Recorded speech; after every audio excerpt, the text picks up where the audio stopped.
پکڑ کے خنجر سے اس کی زبان کاٹ ڈالی کہ تو کس زبان سے نبی پاک کے صحابہ کی اور ابو بکر اور عمر کی تعریف کرتا ہے؟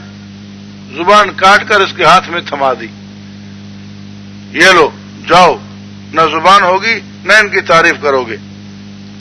وہ روتا ہوا واپس آ گیا رسول اللہ صلی اللہ علیہ وسلم کے روزہ اطہر پہ۔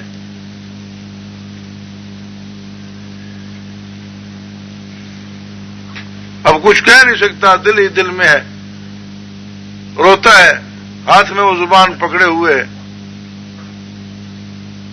کہ اللہ تیرے حبیب اور تیرے حبیب کے ساتھیوں کی تعریف کرنے میں مجھے یہ حال ہو گیا ہے،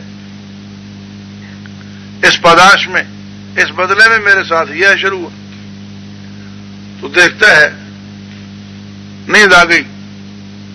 ایک کیفیت طاری ہوتی ہے، نیند کیا ہوتی ہے اس بے قراری میں،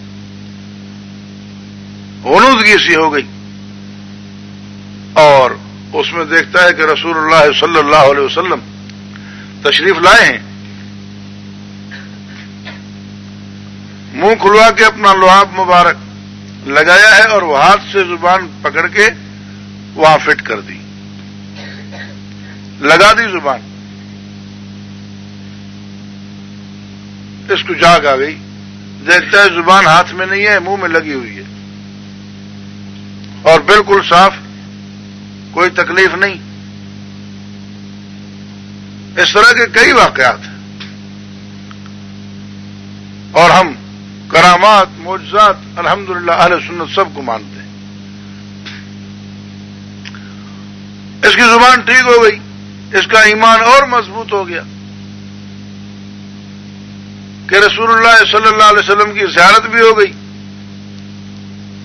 زبان بھی ٹھیک ہو گئی، قوت گویائی، بولنے کی طاقت پہلے سے زیادہ آ گئی۔ خیر، دوسری بار جب پھر حاضری ہوئی،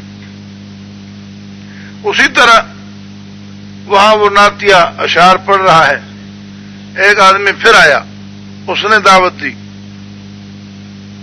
اس نے دعوت قبول کر لی، سوچ رہا تھا کچھ بھی ہو، پہلے اس طرح ہوا تھا تو حضور کی زیارت ہو گئی تھی، وہ تو سر کٹا کے بھی نصیب ہو جائے تو بڑی بات۔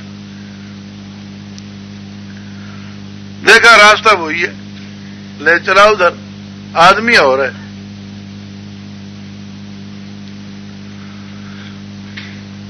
لیکن اس نے لے جا کر اپنے گھر میں اس کو دعوت کھلائی۔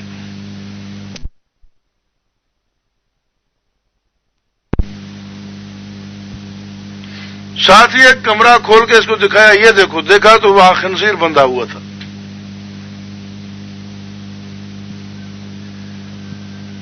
کہا اس کو دیکھو، یہ میرا باپ ہے، یہ وہ ہے جس نے پچھلی بار آپ کی زبان کٹوائی تھی۔